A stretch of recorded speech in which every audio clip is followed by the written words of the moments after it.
general, teníamos nosotros el pH 7.1.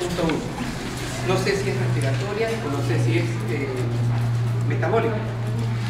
¿Y qué nos vamos a la PCO2? Esta PCO2 me está orientando a que se trata de una acidosis de tipo respiratorio. Y ahora veamos si está compensada, porque hemos dicho que después de 12 horas el bicarbonato empieza a subir porque hay mayor absorción. Y aquí vemos que el bicarbonato está en un parámetro normal, o sea, es una acidosis respiratoria no compensada. Pero vemos también de que la presión de oxígeno está completamente alterada porque debería ser 100. ¿Qué significa eso? De que PO2, nada que ver con acidosis, ¿no? PO2 tiene que ver con difusión de oxígeno, o sea, estamos hablando del oxígeno que va a pasar a nivel de alveolo. Estamos viendo la cantidad de oxígeno que puede pasar por el alveolo. El día viernes de la semana anterior me tocó ver una paciente que estaba así. Tenía esto así y esto así. Una señora de 89 años de edad, y acá tenía un foco neumónico. ¿Cuánto era su PO2 de la señora? PO2 44, o sea, incompatible con la vida. Le pedimos una gaso, miren esto, pH 735. ¿Qué opinan? Normal. Veamos la PCO2. La PCO2, ¿hasta cuánto es normal? 35. Ella estaba en 35. Hasta acá, una gaso normal. El bicarbonato estaba en 24. Entonces, fíjense lo que les estoy diciendo, que era una paciente que estaba oxigenando mal, o sea, tenía un trastorno. Lo voy a hacer aquí en el bronquio, no vitreotracto, el bronquio con su alveolo receptivo. O sea, había un problema de difusión de gases. Al haber este problema de difusión de gases por esta gran neumonía, yo tenía esta gaso inicialmente. Si esta paciente no se actuaba, obviamente que después íbamos a tener una PCO2, íbamos a tener una PCO2 de 50, esto posiblemente iba a bajar más. ¿Qué fue lo que se hizo con ella? Se la funcionó acá y se vio después que había mucho líquido. Tenía un derrame pleural, se sacó el líquido y actualmente ella tiene una gasometría parecida a esta, idéntica, pero miren esto. Ahora está así ella. ¿Qué opinan? ¿Qué es eso?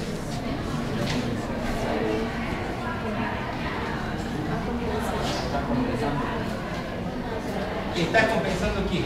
El riñón está absorbiendo la carga. Entonces, esto es escuchen ahora, una acidosis respiratoria compensada con una alcalosis metabólica. Entonces, esto es, por eso les decía, mucho cuidado con el PO2. El PO2 está reflejando solamente que el paciente tiene mala oxigenación. Está perfundiendo que la difusión está siendo pésima a nivel del alveolo. Ese es un dato. ¿Qué pasaría si yo tengo un paciente con una PO2 idéntico a este? Idéntico. Así, caso B.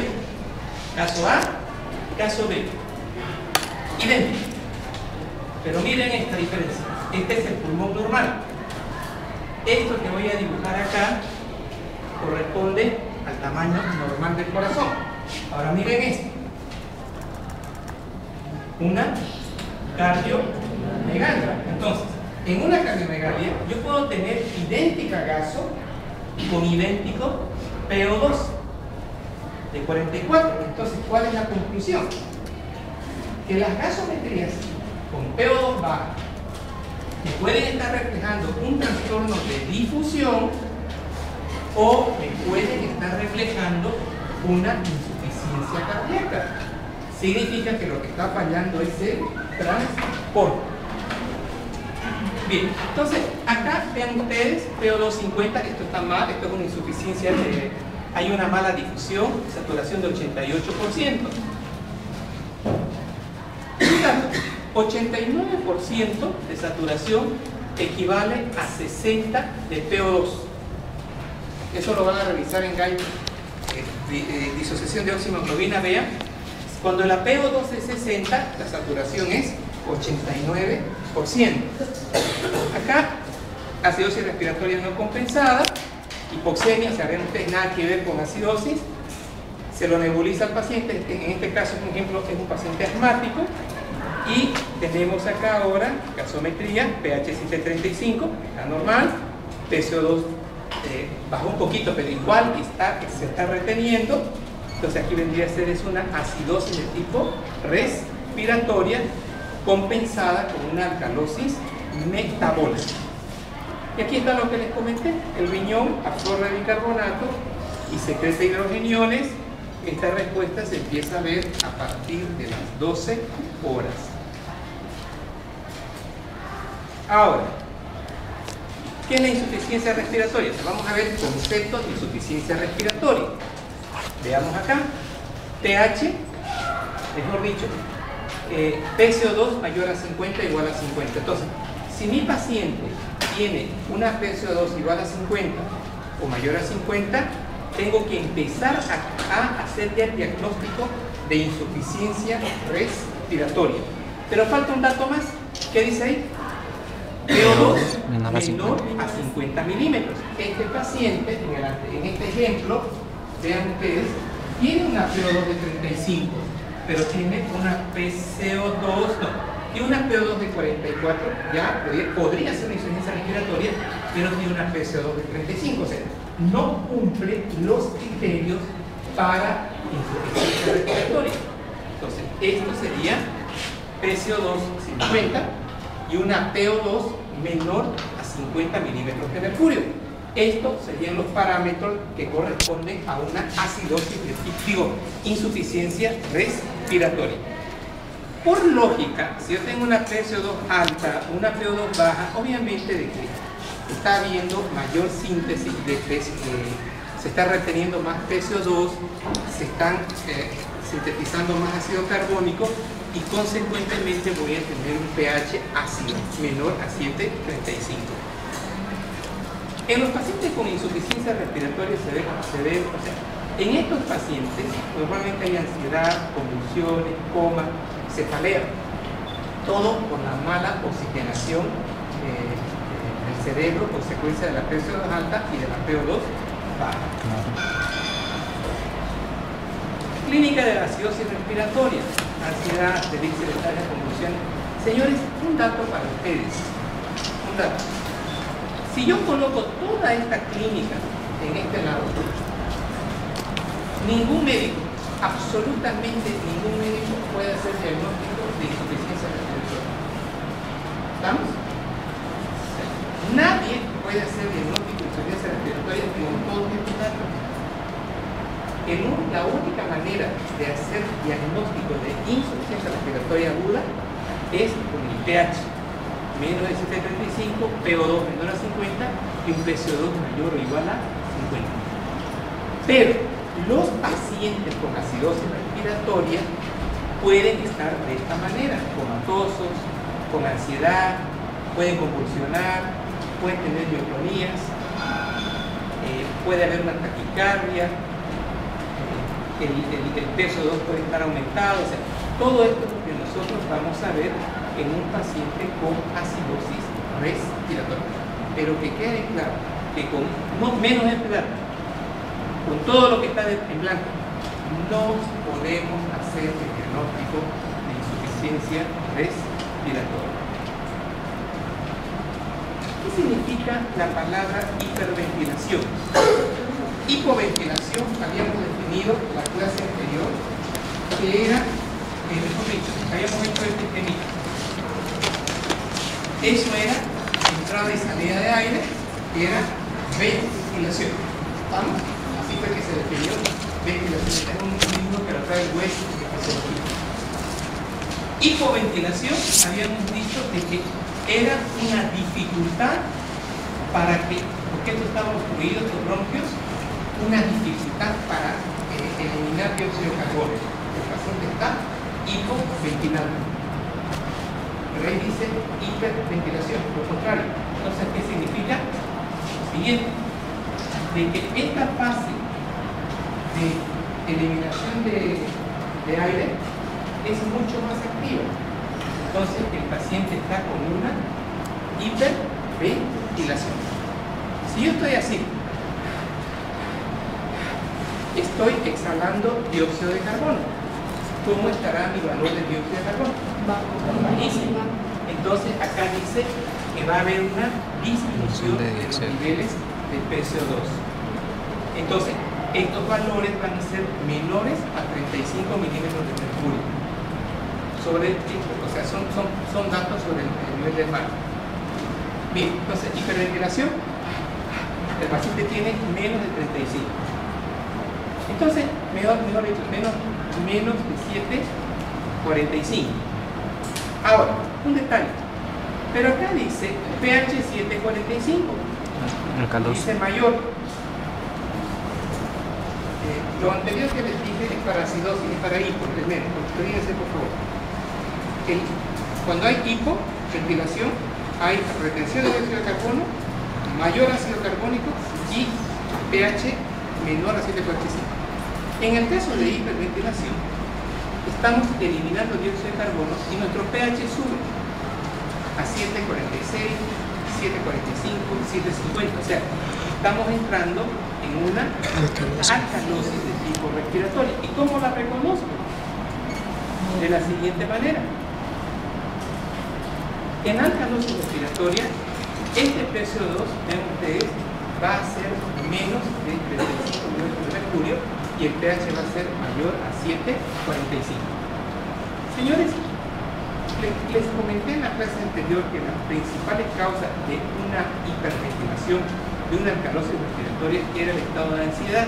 Y les decía que esta mujer de 20 años de edad está tomando sus tragos y se pelea con el cortejo y hace un cuadro de hiperventilación, luego se apnea, le hacemos un agaso y tenemos estos valores. ¿Qué otra causa que no sea ansiedad puede causar hiperventilación? La fiebre. ¿Qué otra causa? El estado meningitis, porque había una estimulación directa del centro respiratorio. 20 años, sexo femenino, y una discusión con su pareja y empieza a tener taquitis. O sea, la frecuencia respiratoria es mayor a 25. Y lo normal es 12, ¿no? Sí. Lo normal es 12. Este paciente está con 25, está con el doble de lo normal. La gasometría es un pH mayor a 7,45, 7,5 y un PCO2 muy bajo porque se lo está exhalando. Y una PO2, miren ustedes, normal. Alcalosis respiratoria, pero sin hipoxemia. Le colocamos una bolsa a la paciente para que el dióxido de carbono que está ahí se sale y nuevamente ingrese. Por eso es que el pH de 7,5 va a 7,45, la PCO2 se mantiene todavía y el bicarbonato sube un poquito.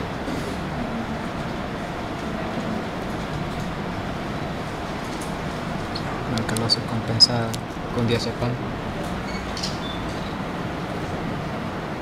Acá, este bicarbonato está en 12. ¿Cuánto es el normal de bicarbonato? 25. Entonces vean ustedes, en este caso, baja el bicarbonato para que la acidosis respiratoria no sea aún mayor. Alcalosis compensada es infrecuente en la práctica porque estos procesos no suelen llegar a las 12 horas. Es decir, la fiebre la tratamos inmediatamente, la ansiedad también la tratamos inmediatamente.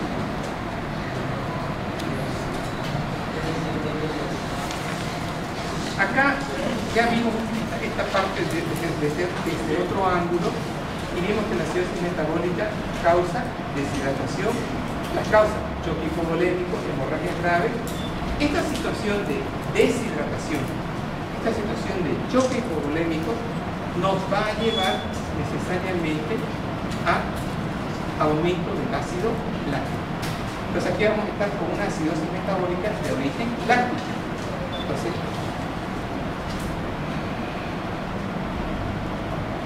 ¿cuáles las causas más comunes, aparte de la deshidratación y del choque hipovolémico? La diabetes. La diabetes nos va a llevar a cetoacidosis. La sepsis. La sepsis va a llevar a un aumento del dióxido de carbono y un aumento de la concentración de hidrogeniones. ¿Cuál es el tratamiento? Acá en la deshidratación con el choque hipovolémico, o sea, si el paciente está sangrando, si el paciente está con hemorragia, le daremos suero fisiológico o le daremos sangre. Acá tiene diabetes, el paciente está acidótico, le damos suero fisiológico. Sí. En cambio, en la sepsis hay un catabolismo aumentado, hay un aumento del dióxido de carbono y un aumento también de lo que vendría a ser el hidrogenio. Esto vendría a ser las causas de sepsis, que también podrían llevar a una acidosis de tipo metabólica.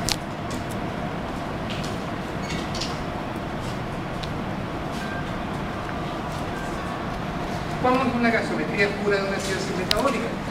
Miren acá el pH 7.1, el PCO2 normal y el bicarbonato menor a 24 mil equivalentes, es decir, este paciente está en B. Y miren ustedes, la PO2 prácticamente se encuentra muy normal.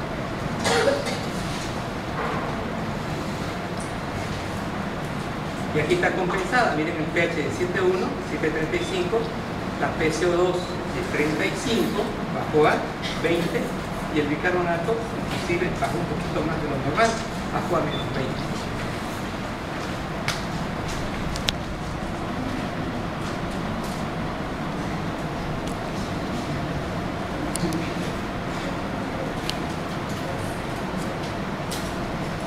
Esto era para referirme a la acidosis de tipo respiratorio. ¿Por qué? Trastornos neuromusculares, miopatía, Guillain-Barré, depresión, fármacos, pulmonares, tendencia a reproducción, flujo aéreo, asma, psicoescoliosis y alteración del neuromotor. Todos estos procesos que acabo de mencionar, absolutamente todos, reducen la ventilación pulmonar, incrementan la PCO2 y vamos a tener acá mayor a 45 milímetros de mercurio.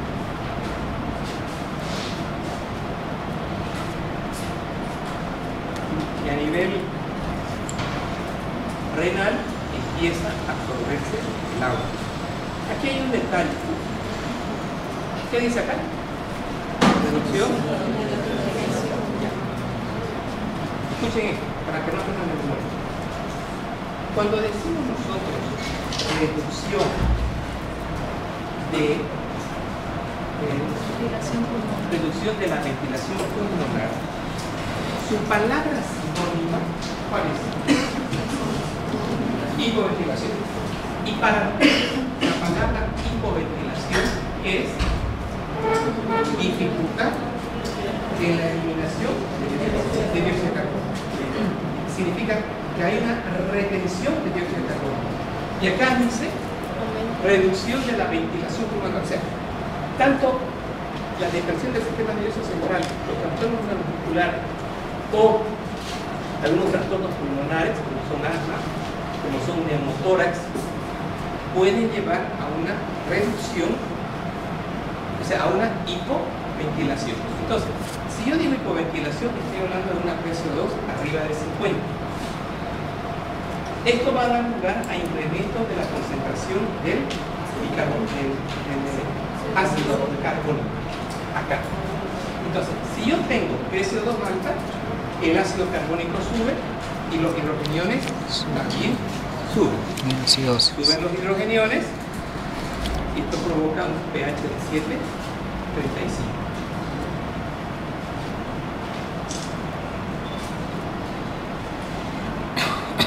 Esta señora que les comento, la abuelita que estoy atendiendo, toma Neovir 0.5, toma Sucedan y Nulica. El Sucedan es un producto que estamos usando bastante actualmente, induce sueño. Y ella toma Neovir de 0.5 y en las mañanas se medicaba con picante. Señores, yo estoy hablando ya de depresión del sistema nervioso central. Cuando yo la vi la primera vez en su casa, me dice su esposo, ¿sabe qué? Lo único que quiere es dormir, dormir, dormir. Pensé que podía haber sido el neuril, pensé que podía haber sido el sucedáneo. Señores, cuando hicimos lagazo, ustedes pueden ver, nada que ver. Nada que ver. Entonces, ¿qué fue lo que hicimos? Se esperó que se sintetice el ácido carbónico y haya un descenso del pH. Si ya sabemos que todas las drogas que puedan deprimir el neurilo con sucedáneo el sistema nervioso central, automáticamente tenemos una hipoventilación. Trastornos musculares, la miopatía, el síndrome de Guillain-Barré. Nosotros tenemos dos tipos de vías, ¿no ves? La sensitiva y la motora.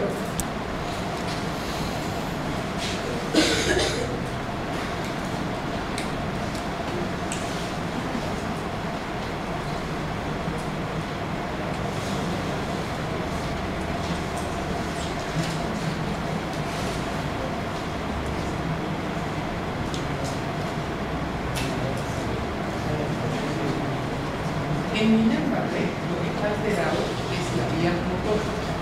Es decir, el paciente no tiene fuerza para caminar, no puede caminar. Y va a llegar un momento en el que en esta enfermedad puede paralizarse el diafragma, queda nulo. Entonces, realmente debería ser una hipoventilación, la cual va a terminar en una acidosis de tipo respiratorio. Cuando el asma es grande, el tapón de moco grueso, tenemos también nosotros una acidosis de tipo respiratorio.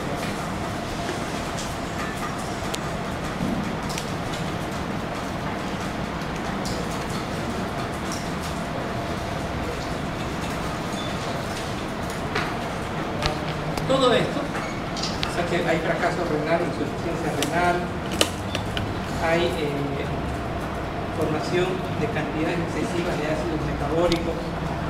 Todo esto me va a llevar a un incremento en la síntesis de la concentración de hidrogeniones. Vamos a ver acá. El sistema TAMPA, o sea, el exceso de hidrogenión se une al bicarbonato y se forma ácido carbónico.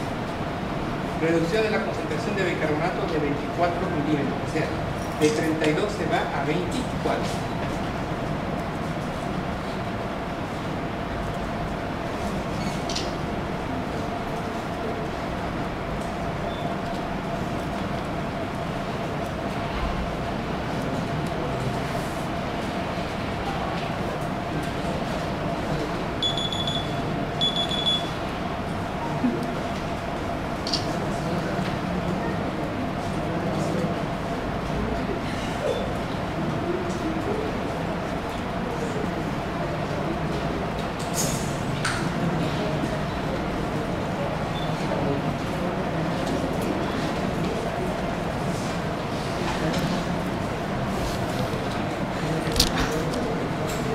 Patología que vamos a ver ahorita, alcalosis metabólica, para su tranquilidad de ustedes, no es frecuente la patología de alcalosis metabólica.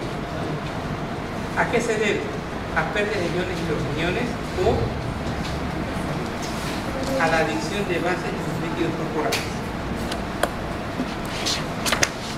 Los que reciben diuréticos pierden potasio, ejemplo la furosemida, y presentan dice aquí, por la pérdida de ácido clorhídrico por una fístula gastrocólica, podemos hacer nosotros una alcalosis de tipo metabólico. Vamos a ver eso. Acá tenemos nosotros el estómago. A este paciente le vamos a colocar aquí un catéter.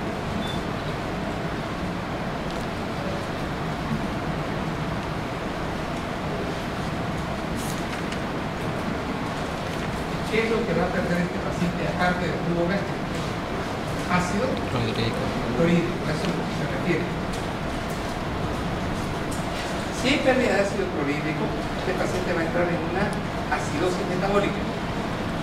Va a empezar a tener vómito. Alcalosis metabólica. Va a empezar a tener vómito el paciente. Entonces Al perder hidrogeniones, quiero que se concentren acá, al perder hidrogeniones, el paciente se está volviendo con una mayor alcalosis al perder. Acá dice fístula, ¿no? Aquí dice vómito. Cualquiera de las dos situaciones puede hacer que estemos perdiendo ácido clorhídrico, consecuentemente lo que estaría llevando a la alcalosis de tipo metabólico. Pero esto no es tan común. Esto quiero que vean acá como común. Furosemida, que es un diurético. Esta furosemida realmente nos lleva a una alcalosis de tipo metabólico. En el Cushing también vamos a hacer una alcalosis de tipo metabólico. ¿Qué caracteriza a la alcalosis metabólica? El bicarbonato sube mayor a 28. Este paciente puede estar con 40 de bicarbonato o un pH 7.5, o sea, pH alcalino. Entonces sería una alcalosis de tipo metabólico. Ahora, ¿qué tengo acá? Lo mismo que dije hace un momento. Ningún médico con estos datos puede hacer diagnóstico de alcalosis metabólica. No podemos hacer diagnóstico de acidosis tampoco. Lo que insisto, en estas patologías como alcalosis metabólica, el paciente puede tener esto más, pero no significa que sea alcalosis metabólica. Miren, apatía, confusión mental, respiración superficial, tetania, están las manos, espasticidad muscular en cuanto a síntomas, manifestaciones clínicas, debilidad, calambres musculares, desvanecimientos que pueden deberse a la hipocalemia. Síntomas neurológicos, parestesias y obnubilación. La compensación, disminución de la respiración alveolar y la retención de dióxido de carbono. Y acá vamos a tener la disminución de la expresión de hidrogeniones. Por lo tanto, vamos a retener también bicarbonato. Efectos de los cambios del pH sobre el balance de potasio. Ahora, hasta acá solamente hemos hablado del pH. Hemos hablado del pH, hemos hablado de acidosis, hemos hablado de alcalosis. Aquí es una parte técnica. Ahora viene la otra parte para relacionarse. ¿Cuál? Digamos, ¿qué puede causar la acidosis o la alcalosis sobre algunos electrolitos? Otra cosa. Pero que yo le ponga, por favor, sodio bajo, potasio bajo, ¿usted cree que es una alcalosis o una acidosis? Falso, nada que ver. Esto sí es una repercusión, vamos a ver, de los electrolitos frente a los cambios de pH. En la acidosis, el hidrogenión es despertado por el riñón a cambio de una retención de potasio. El dibujo que normalmente uno ve, esto es lo siguiente. En el túbulo contorneado proximal, estas son mis células así, esta es mi luz. Dice que en acidosis el hidrogenión es excretado por el riñón a cambio de retención de potasio. Hay un concepto en el capítulo 4 de Guyton que se llama potencial eléctrico. No, sí. Es el Potencial de acción. No. Es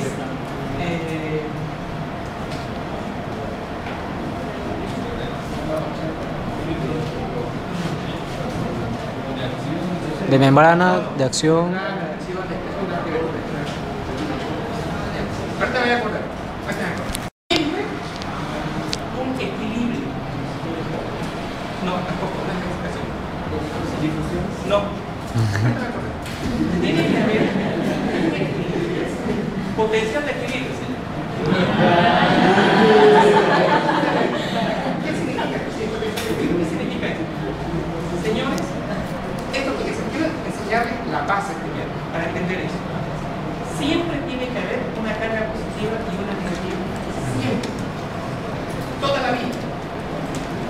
por alguna razón, escuchen esto, yo pierdo, digamos, un sodio que es carga positiva, puedo ganar otro ion que sea carga positiva. ¿Para qué? Para mantener este potencial de equilibrio, siempre. Eso quiero que entiendan, para que me comprendan esto acá. Veamos qué pasa aquí.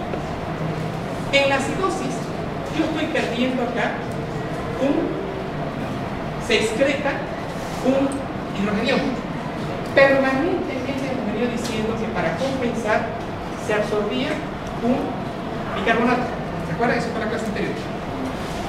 Al absorberse el bicarbonato, aquí no hay potencial de equilibrio, porque estoy perdiendo una carga positiva y estoy ganando una negativa. O sea, este anión es para equilibrio de la acidosis. Pero ¿qué está sucediendo acá? Dice, en la acidosis el hidrogenión es excretado por el riñón a cambio de una retención de potasio. Entonces, el potasio inmediatamente se absorbe. Entonces, a eso se refiere. Vean ustedes, nosotros perdemos una carga positiva. No, esto está mal eso. Pierdo una carga positiva y gano otra carga positiva. O sea, estoy hablando a nivel celular. A nivel celular. Se excreta un potasio, un sodio, un hidrogenio, y automáticamente mi célula gana otra carga positiva, pero como potasio. Entonces, se mantiene este concepto que se llama potencial de equilibrio, siempre. Entonces, acá dice, en la acidosis el hidrogenión es excretado por el riñón a cambio de una retención de potasio. Estoy hablando a nivel celular. Segundo, el potasio sale del líquido intracelular, ya que el 50% del hidrogenio es amortiguado intracelularmente. En alcalosis, el riñón retiene hidrogenio y el potasio es eliminado. Al revés, retengo una carga positiva y excreto otra carga positiva como potasio para mantener el pH normal y el potencial de equilibrio. El hidrogenio es donado al líquido extracelular y el potasio es retenido intracelularmente. Si no hay balance, miren ahora, ¿qué pasaría si este potencial de equilibrio no existe? Si no hay balance, ocurre arritmia, o sea, el corazón empieza a producir esta sintonía ventricular y taquiventre. A nivel del cerebro, esto es a nivel corazón, a nivel del cerebro, el paciente puede entrar en coma. Por lo tanto, la hipercalemia es asociada con la acidosis y la hipocalemia es asociada con la alcalosis. Bien, señores, cuando nosotros vemos un ionograma de un paciente con acidosis, habíamos dicho que excretábamos hidrogenio, reteníamos potasio. Por eso es que el paciente puede hacer un cuadro de hipercalemia. En el otro ejemplo, al revés, el paciente hace hipocalemia. Ahora, yo les había comentado hace un segundo atrás de que la causa de acidosis metabólica más común era el uso de diuréticos. ¿Recuerdan? Eso les comenté.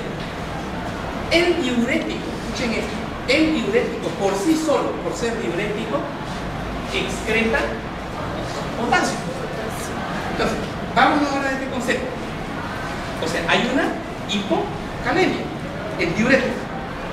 Pero debe ser tan exagerada esa hipocalemia que esto va a estar asociado a una alcalosis. O sea, las principales causas de hipocalemia, de alcalosis metabólica son ocasionadas por el uso de diuréticos.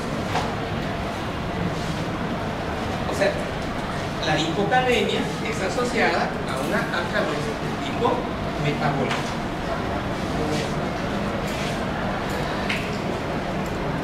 Esto es lo mismo. Aquí estaba lo que les decía, que es el dibujo, digamos. Se excreta potasio, se absorbía potasio. Esto es lo mismo.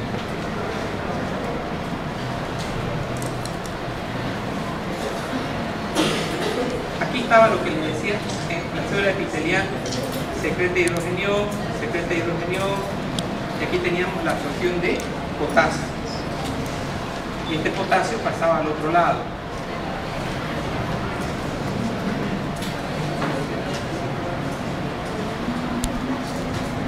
Estos son algunos conceptos para recordar así básicos relacionados con lo que está sucediendo a nivel renal. Aquí tengo capilar peritubular, célula tubular proximal y esta es la luz.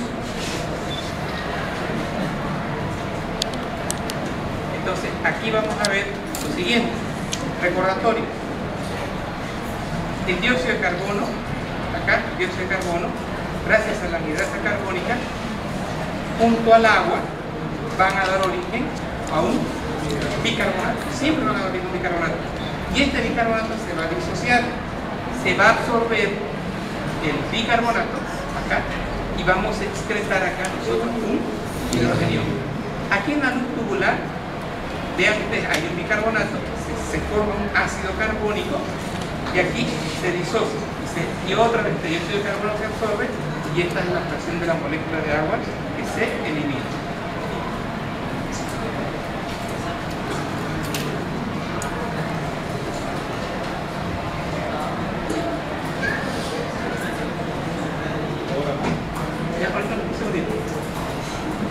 Esto es lo mismo. Ya. Acá hay una palabrita que hay que cambiar. Esta palabra tiene que la borren, y que pongan electroneutralidad. Electroneutralidad. Y en definición es potencial definido. O sea, eso es definición de electroneutralidad. El concepto es electroneutralidad y la definición es potencial definido. Siempre vamos a estar con una carga positiva, una carga negativa. El riñón secreta una carga positiva y reabsorbe una positiva. Se mantiene la electroneutralidad para compensar la sed. Eso es siempre, por eso se los había repetido. Sale al espacio intersticial para mantenerla también. En el espacio intersticial vamos a mantener la electroneutralidad. Aquí está la célula, pierde un potasio. No, de la célula sale un potasio y absorbe un hidrógeno. O sea, al revés. Siempre estamos manteniendo la electroneutralidad. Ahora, acá tenemos este ejemplo. Vamos a terminar. Paciente deshidratado, tiene cólico, con mucha secreción de hidrogenión por el riñón. Se tiene que absorber potasio para que se dé la electroneutralidad. No, esto está mal. Esto está mal. Hay que borrar. Acá, acidosis metabólica. Miren esto. Este es un ejemplo de acidosis metabólica. pH 7.1, bicarbonato 10, y miren esto. El potasio está hipercalémico. 4.5 es el valor normal. Por favor, no me pregunten en el examen qué es MEK, es mili equivalente barra litro. Muy bien, pueden retirarse.